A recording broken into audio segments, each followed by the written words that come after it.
You look great. You look okay? Yeah. All right. Welcome yeah. to the second episode of Late Night with Daryl and Andy. I feel good about this show. This time around with Joaquin Phoenix as my host is gonna go a lot better. I think. You know? We are all JP. All of us are JP. You know, I was watching David Sedaris on Jon Stewart, and he got me all inspirated. You're gonna shine so big, so bright. You're gonna shine like a star on midnight. Top 10 lessons learned from episode 1. Episode 1.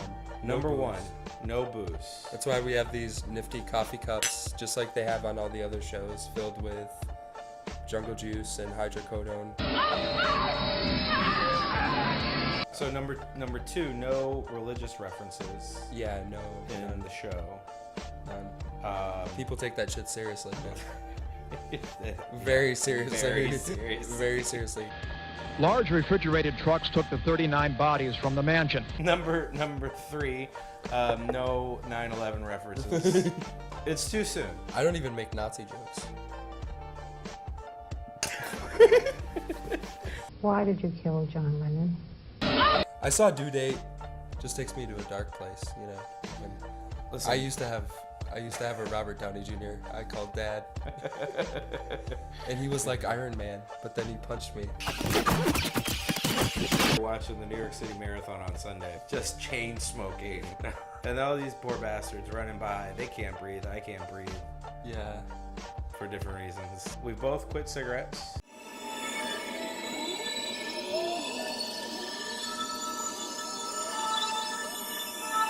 It's the Ethiopians who are doing it in like an hour and a half. We didn't see that dude, the barefoot dude, like.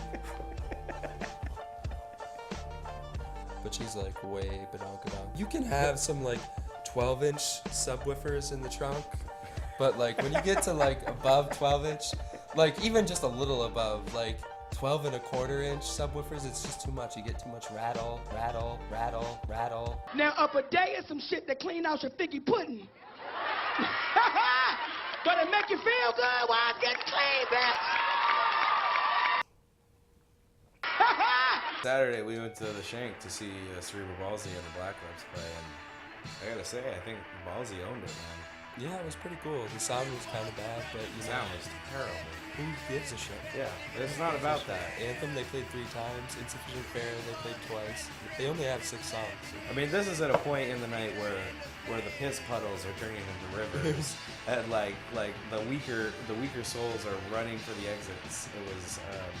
She was pretty under control, considering there were probably like 1,000 people there in a warehouse. It was only under control because the worst didn't happen.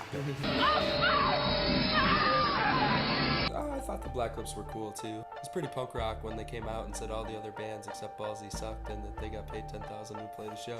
Did you really get paid $10,000? Chris, did you pay Black Lips $10,000? If anybody has any information about how much the Black Lips were paid to play the show, please call us on our hotline. Just the tips. 1-800-JTT-TIPS. Tips.